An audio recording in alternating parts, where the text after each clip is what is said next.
So that's as far as that is concerned. Now we'll take a look at yet another video and talking about Facebook celebrating 18th anniversary today. Quite a number of issues really Facebook has done to us, in terms of bringing people together, in terms of giving people the opportunity to connect with one another.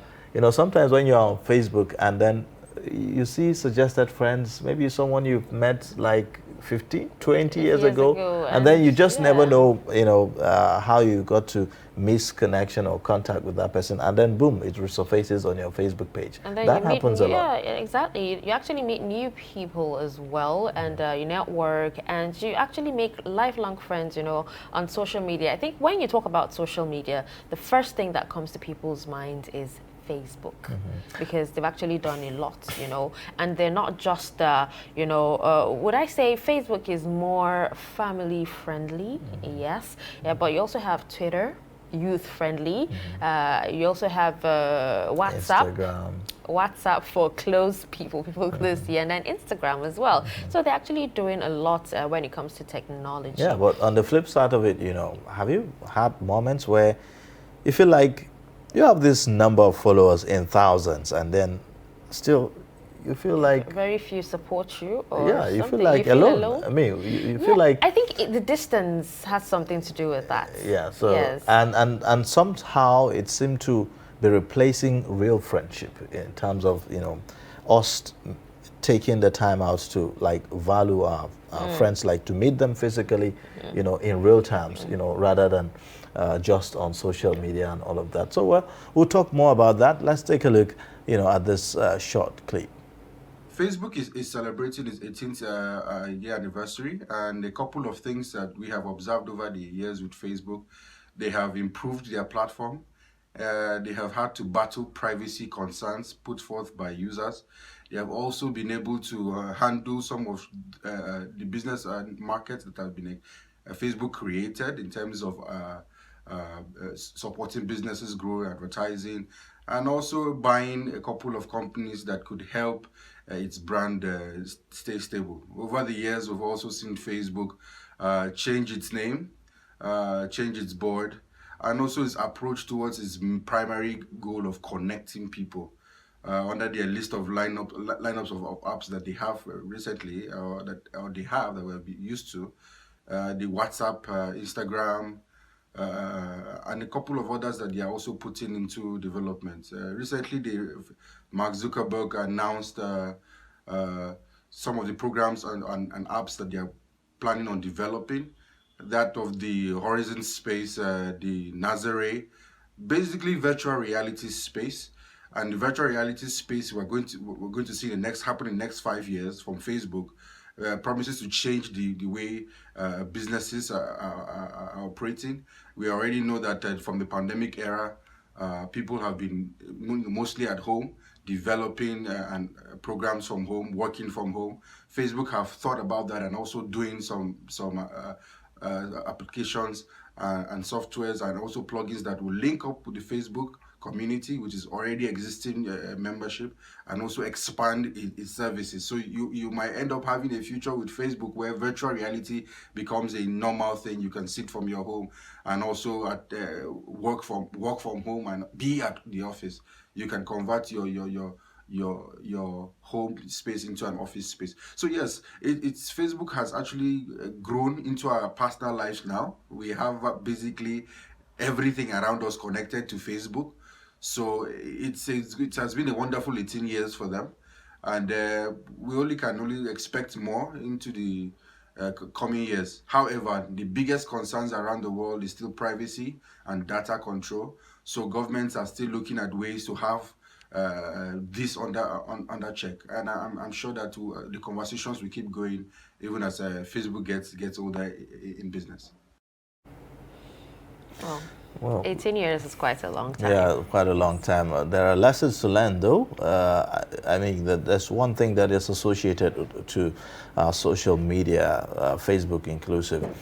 Talking about addiction to phones is something that young people must watch out for. Try to stay away from your phones and yes. Have some time for family and for other things. Yes, and also the issue of, making comparisons with others. When you see things on, social media, you tend to think that this is the reality of these people. You never really know. What they're A going lot of through. everybody looks gorgeous on social Very media. rich as well on social media. And then if you are not careful, you end up being depressed, feeling, like you are lesser, Yeah. and all of that. So just be mindful of that is also something to watch out for. Well, that's that for the issue, the conversation on Facebook. All right. While we're done with that, let's to give us an update on sports on the ongoing African Cup of Nations. The semi-final matches have been concluded, and Senegal will play Egypt in the final. But we have our correspondent Olujide Olushola from Yaoundé in Cameroon to give us updates on what is happening in Afcon. Hi, good morning, Olujide. Good morning. Good morning. Yes, so can you bring us up to speed on what is happening in Cameroon as of now? Okay, right now the Cameroon fans, they're not happy. It's expected they'll not be happy that their team lost on penalties yesterday to Egypt. As of yesterday night, the fans were on rampage. They were destroying some properties around the stadium, wherever they were. It was expected that they'll be angry, but nobody thought they would go that far, to be destroying public facilities and everything. So I hope the police and the soldiers will come in place this morning to ensure that there's more security and there's more, freedom for everybody to move around. But nobody expects us to go that route. Uh, Football is a game. Anybody can win, anybody can lose, and of course, Cameroon did their best, but penalties anybody's game. But it's fine. They're not just happy. They're not happy. Some fans are okay with it that at least their country made it up to the finals, sorry, semi-finals. But while some who are probably too passionate about the game went on rampage early this morning after the game from 11:30 and above. They were going around the country, around the Yaoundé, and destroying certain things across the states. All right. Now, what are the expectations in the coming days, for players there? I believe now, in terms of security, the government will roll out more security personnel onto the streets to ensure that there's safety and security for everybody. And we also believe that the players too will be mindful of how they go out, because now the four countries, talking about Cameroon, Egypt, Senegal, Burkina Faso, they'll be in this end of the tournament because they need to see the Cameroon players, because they are the ones who are at home. So basically, that's just what is going on right now. I won't say there's fear, but people. I've not gone out this money yet, but I believe that people will be going out their normal businesses. But I also expect to see more security personnel on the road, just as they have been in the past. They've been going around the country, around the states, around the country every now and then. So I believe more people, more of them will roll out this money, just to ensure safety and security for everybody. So how are you protecting yourself? We hope you're keeping you're staying safe wherever you are. Yeah. I'm safe where I'm safe where I am. I'm safe where I am. I'm safe. No, no. I don't think they will. I don't think. It's just they're just being overzealous. They're just being passionate about the fact that they lost. Basically, not that they are army people. No, it's just normal. They lost. They could not control their emotions, and they just went out of the stadium wherever they were. Just destroying destroying their offices, shops, breaking glasses, just whatever they could lay their hands upon to do. It's a normal thing that happens, but it's abnormal, but it's almost normal to us in this part of the world.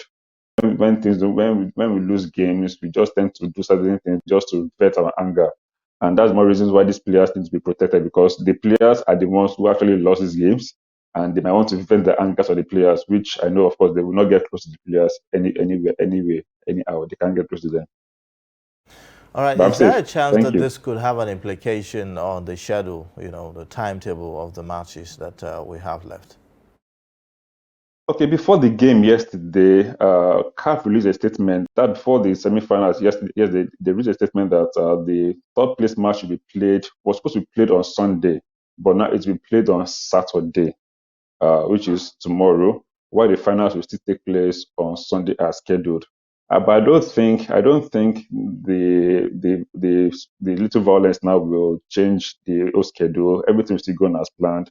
Like I said earlier, they'll just bring in more security personnel to ensure that the stadiums are because it's just only too many. The third place match and the final match, so they can afford to bring in personnel from other parts of the country, into this Yaoundé and see that everybody is safe.